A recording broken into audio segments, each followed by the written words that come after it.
দীঘায় 2 দিনের innovation festival. প্রথমবার পূর্ব ভারতের পশ্চিমবঙ্গের সমুদ্র উপকূলে দীঘা সায়েন্স সেন্টারে আয়োজিত হচ্ছে 2 দিনের ইনোভেশন ফেস্টিভ্যাল, যা পর্যটকদের কাছে বিশেষ আকর্ষণ। বিভিন্ন জেলার বিদ্যালয়ের ছাত্রছাত্রীরা এই ফেস্টিভ্যালে অংশগ্রহণ করেছে ও তাদের বিজ্ঞান মনস্ক ভাবনার বিভিন্ন প্রতিভা বিকশিত করেছে এই ফেস্টিভ্যালে। একদিকে পশ্চিমবঙ্গের বিভিন্ন জেলা সহ উড়িষ্যা রাজ্যের অনেক ছাত্রছাত্রী এই ফেস্টিভ্যালে অংশ নিয়েছে। 2 দিনের এই ফেস্টিভ্যালে যেমন প্রদর্শনী রয়েছে, অন্যদিকে সাহিত্যের আসর রয়েছে। ছাত্রছাত্রীরা পড়াশোনার পাশাপাশি বিজ্ঞান মনস্ক ভাবনায় তাদের সৃজনশীল ভাবনাগুলো উপস্থাপনের জন্য এই মঞ্চকে বেছে নিয়েছে। এই প্রথমবারের মতো ইস্টার্ন ইন্ডিয়া ইনোভেশন মেলা আমরা আয়োজন করছি।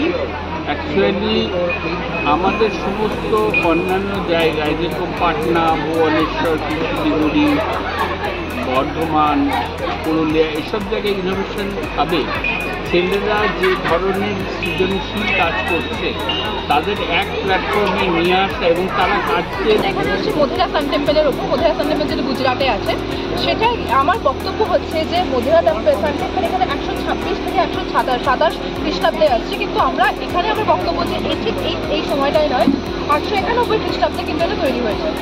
তো আমরা এটা কি করে দেখতে পাচ্ছি না, পর্বতক্রমী রেখা যেটা অবলিকুইটি দিয়ে শিফট। ব্যুরো রিপোর্ট, এখন সংবাদ।